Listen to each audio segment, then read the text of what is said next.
Top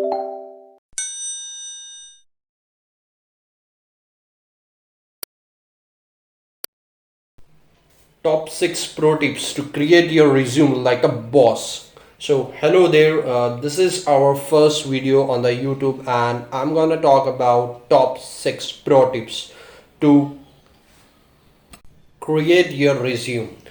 In my IT tenure, I have noticed that many of you don't comes with proper standard resume.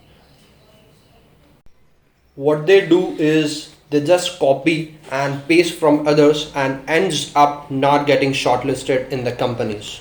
So I'm going to help you to make your resume like a boss and get shortlisted, selected for the further rounds and make it more attractive so that it accepted by the HRs and the headhunters. Let's begin with the fun. So the first is use a structured format or template. Ideally, it should be one pager or max two. I have noticed that many of you create CV with 4 or 5 pages. So it's not a good practice. Irrespective of your experiences count or a fresher, make it a one pager and it should be in a structured way like this. Second tip is showcase your skills and contribution to the projects, not what the projects are. This is one of the mistakes which people do it in a CV. They just write the project and the project workflows, the domain areas, the domain work. Instead, write what value you have added to it and write top 3 problems you have solved, and that can be either point whether either it's related to the development or operation front. Third tip is tuning your resume in sync with the JD always helps. This is one of my favorite tip and believe me, this will help you to get shortlisted very quickly.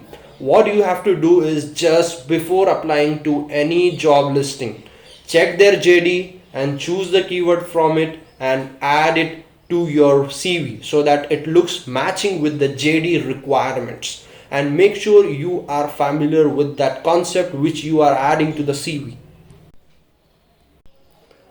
The next step is highlight things that would grab the attention of the readers in 6 to 8 seconds. Again, this is most important tip.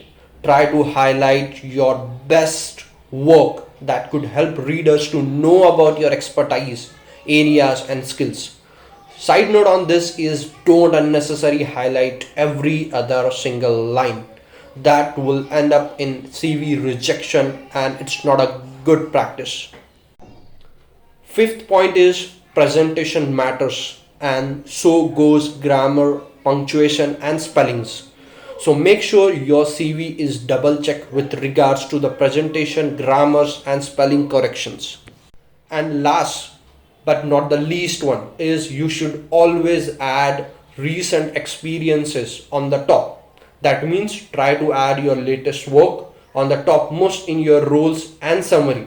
This is just an amazing tip which will help you to drive your interview with your recent activities, which is very freshly done, and you can easily answer it with more confidence.